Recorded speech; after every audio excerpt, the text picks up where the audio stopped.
आपके गुर्दे तबाह कर देंगी ये 7 बुरी आदतें, आज ही छोड़ दें। गुर्दे बहुत ही छोटे छोटे नाजुक से ऑर्गन्स होते हैं, ये पेयर में होते हैं, जोड़े में होते हैं, हमारी लगभग पीठ के साथ लगे हुए होते हैं और ये सारे ब्लड में से जो गंदगी है उसको छान कर हमारे आगे ब्लैडर में भेजते हैं। ब्लैडर जो है वो जो है आगे उससे पेशाब जो है निकल जाता है। अब इसमें अगर ये बहुत ही नाजुक होते हैं और अगर ये हमारे ख़राब हो जाते हैं तो दोबारा इनको ठीक करना लगभग नामुमकिन होता है। इससे पहले कि आपके गुर्दे खराब हो जाएं, आप ये 7 बुरी आदतों को तुरंत छोड़ दीजिए। सबसे पहली आदत है पानी कम पीना। अब यूजुअली क्या होता है, कोई कहता है जी 2 लीटर पानी पियो, कोई कहता है कि 3 लीटर पानी पीना चाहिए। हमें कैसे पता लगे कि हम पानी जो है वो प्रॉपर मात्रा में पी रहे हैं या नहीं पी रहे? इसका कोई भी रूल नहीं है, किसी साइंटिफिक बुक में ये नहीं लिखा कि इतना पानी पीना चाहिए। आप केवल इस चीज़ का ध्यान रखिए कि कभी भी जब आप पानी पीते हो तो उसमें इतनी ज़्यादा प्यास ना लगी हो, आप पानी के बिना रह नहीं सकते। अगर आप इतनी ज़्यादा प्यास लगी है इसका मतलब आप ऑलरेडी डिहाइड्रेटेड हो, मतलब आपके शरीर में पानी की कमी हो रही है। पानी की कमी होगी तो गुर्दों को जो है ब्लड की सप्लाई भी स्लो होगी और इनमें जो यूरिन है वो जो टॉक्सिन्स हैं वो कंसंट्रेटेड होंगे और इनको ज़्यादा मेहनत करनी पड़ेगी। आपको पानी पीते समय ये ध्यान रखना है 2 चीज़ें। पहली तो ये कि पानी जब भी आप पियो तो पहले थोड़ी हल्की प्यास लगने पे ही पानी पी लो, और दूसरा जितनी प्यास है उससे थोड़ा सा एक्स्ट्रा पानी पी लोगे तो आप में कभी भी पानी की कमी नहीं होगी। बहुत सारे, और दूसरी बात है कि अगर हम पानी नहीं पीते हैं ज़्यादा तो हमें स्टोन्स, किडनीज में स्टोन होने के चांसेस होते हैं, जिस वजह से भी गुर्दे खराब हो सकते हैं। दूसरी बुरी आदत, पेशाब को रोकना। अब निरंतर जो है वो हमारे गुर्दों में से पेशाब बनता रहता है, लेकिन अगर हम पेशाब को रोक लेते हैं तो ये जो है आगे प्रेशर जो है ब्लैडर में भर जाता है और गुर्दों में भी बैक प्रेशर बनना शुरू हो जाता है। बैक प्रेशर बार बार बनेगा, 1 दिन 2 दिन 4 दिन 10 दिन में ये नुकसान नहीं पता लगता, लेकिन अगर आप इसको आदत बना लेते हो, किसी भी कारण से पेशाब को बार बार रोकते हो तो आपके गुर्दे इस वजह से भी खराब हो सकते हैं। उसके बाद आई बात सॉल्ट इंटेक की। तो दोस्तों सॉल्ट जो है हमें 1500 मिलीग्राम से ज़्यादा नहीं लेना चाहिए सारे दिन के अंदर। ये इससे ज़्यादा एडिड सॉल्ट आपके खाने में नहीं जाना चाहिए। एक्स्ट्रा सॉल्ट खाने से कैसे बचें?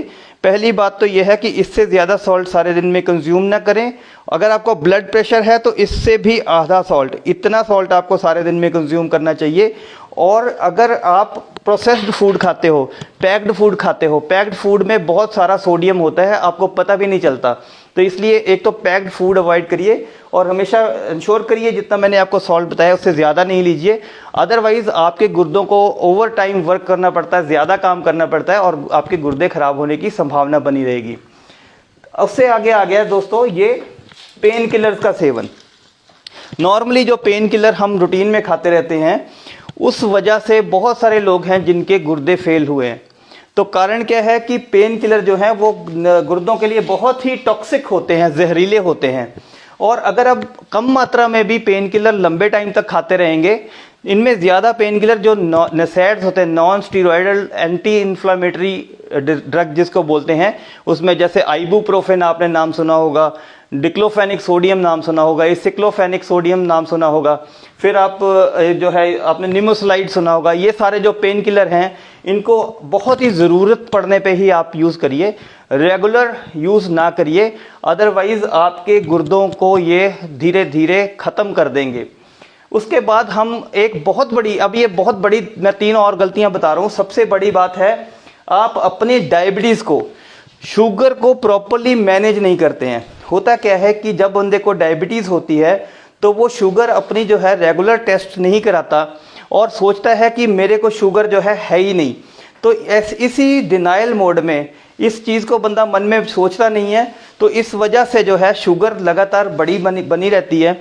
और 3 साल 4 साल के बाद जब तक आपको समझ आती है कि शुगर की बीमारी जो है उसको कंट्रोल करना चाहिए था, तब तक क्या होता है कि बहुत देर हो चुकी होती है, हमारे गुर्दों पे उसका असर आना शुरू हो जाता है। बाद में क्या होता है 3 4 5 साल आपको डायबिटीज़ हुए हो गए हैं, उसके बाद आप शुगर की दवाई शुरू करते हो, तब तक शुगर की वजह से गुर्दे डैमेज होने शुरू हो जाते हैं। आपको ये लगता है कि मैंने डायबिटीज़ की दवाई जब से शुरू की है तब से मेरे गुर्दों पे असर आ गया। मैंने अक्सर ये लोग बोलते सुने हैं कि हमारी शुगर की दवाई का साइड इफ़ेक्ट हो गया, उससे हमारे गुर्दों पे असर आ गया। अब छठा दोस्तों है हाइपरटेंशन। ब्लड प्रेशर को हम प्रॉपर्ली मैनेज ना करें।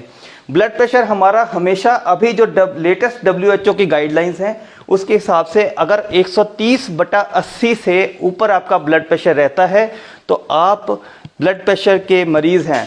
लेकिन हाँ, ये भी बताया जाता है कि 140/90 तक जब तक ब्लड प्रेशर नहीं जाता तब तक आपको किसी दवाई की ज़रूरत नहीं है। लेकिन 130/80 से 140/90 के बीच में आपको अपनी जीवन शैली में परिवर्तन करना चाहिए जिससे ब्लड प्रेशर नॉर्मल रहे। ब्लड प्रेशर हाई रहना गुर्दे फेल होने का एक बहुत ही मुख्य कारण है। स्पेशली जिनको यंग एज में ब्लड प्रेशर हाई रहता है उनकी बहुत ही जल्दी जो है वो किडनीज डैमेज हो जाती हैं। तो दोस्तों ये ब्लड प्रेशर का कारण ढूंढना चाहिए और अपने जीवन शैली में परिवर्तन करना चाहिए। अगर जीवन शैली में परिवर्तन भी करते हैं, सॉल्ट रिस्ट्रिक्टेड डाइट भी लेते हैं, एक्सरसाइज भी रेगुलर करते हैं, फिर भी ब्लड प्रेशर कंट्रोल में नहीं रहता, 140/90 से ऊपर हमेशा बना रहता है, तो ब्लड प्रेशर की दवाई खाइए, आपके गुर्दे बचे रहेंगे। और सातवां दोस्तों ये है कि हम जब किडनी में स्टोन्स हो जाते हैं तो स्टोन जो है वो स्टोन की वजह से क्या होता है कि ये हाइड्रोनेफ्रोसिस हो जाता है। हाइड्रोनेफ्रोसिस मीन्स यहाँ पे जैसे स्टोन फंस गया, उसने रुकावट कर दी और प्रेशर पीछे बनना शुरू हो गया। ये प्रेशर जो है लगातार बना रहता है। कई बार हम क्या करते हैं कि बड़े स्टोन्स के लिए भी हम अल्टरनेटिव ट्रीटमेंट लेते हैं, लेकिन ये शोध में पाया गया है और नॉर्मली हम व्यवहारिक तौर पे भी देखते हैं 10 मिलीमीटर से ऊपर का जो स्टोन है नॉर्मली किसी दवाई या किसी और प्रोसीजर जब तक उसकी सर्जरी नहीं कराई जाती वो निकलता नहीं है। तो 10 mm से अगर आपका स्टोन बड़े हैं तो आपको डेफिनेटली कोई ना कोई प्रोसीजर करवाना चाहिए। 10 mm से छोटे स्टोन हैं तो वो दवाई से आमतौर पर निकल जाते हैं। तो इस चीज़ का ध्यान रखिए। अगर आप स्टोन को सालों साल पड़ा रहने देंगे, और सबसे बड़ी जो अनफॉर्चुनेट बात है, बुरी किस्मत वाली बात है कि जो बड़े स्टोन हैं वो पेन नहीं करते। छोटे स्टोनों का दर्द होता है तो छोटे स्टोन्स बंदा फटाफट भागता है डॉक्टर के पास ट्रीटमेंट लेने के लिए। बड़े स्टोन पड़े रहते हैं किडनीज़ में और जब ही पता लगता है जब हमारी किडनीज़ पूरी तरह डैमेज हो गई हो। तो दोस्तों अगर आपने मेरे को कंसल्ट करना हो तो मेरी पेड कंसल्टेशन व्हाट्सएप पे